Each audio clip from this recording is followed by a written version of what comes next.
And this is the Hunter 725 patch update.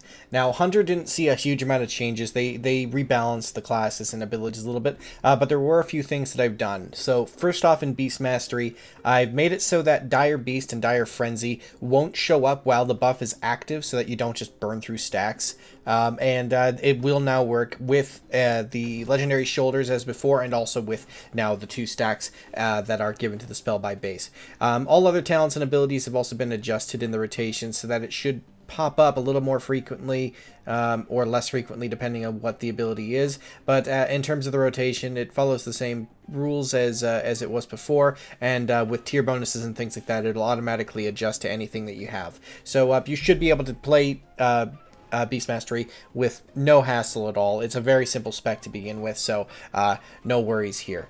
Now moving into Marksmen, a similar thing was set up. They changed for the most part how the damage of aim shot works, and a little bit of vulnerability damage was like, I think they decreased it to 30%, but the rest of it is all fundamentally the same. So going into the rotation, I moved the vulnerable tracker when you're taking Patient Sniper up to the right there, and when it's active you'll see it'll tell you the damage percentage bonus that you're getting, and I modified the rotation so it'll delay a aim shot enough so you can at least get a 60 to 66% shot out of the 2 or 3 shots you'll be able to fire. All of that being said, the rotation is fundamentally the same as it was in the previous version. Again, they only really tweaked the damage values, and the priorities of spells haven't really been changed in any significant way. But I've condensed everything for the new profile layout, and you'll see bars pop in as needed. But yeah, just overall, it's really just that I adjusted the aim shot priorities and its conditions.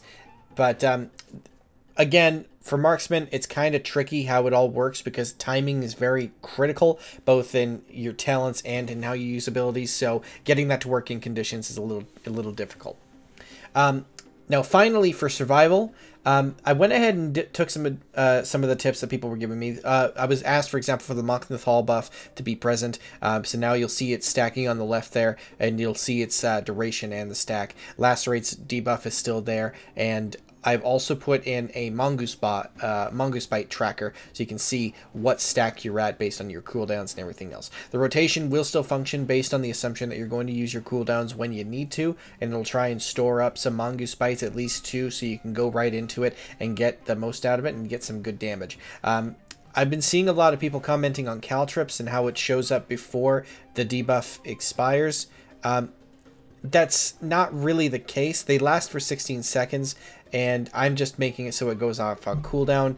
And that, if that's not correct, just let me know and I'll adjust it right away. But yeah, I hope you guys like what you see, and I'll catch you in the next video.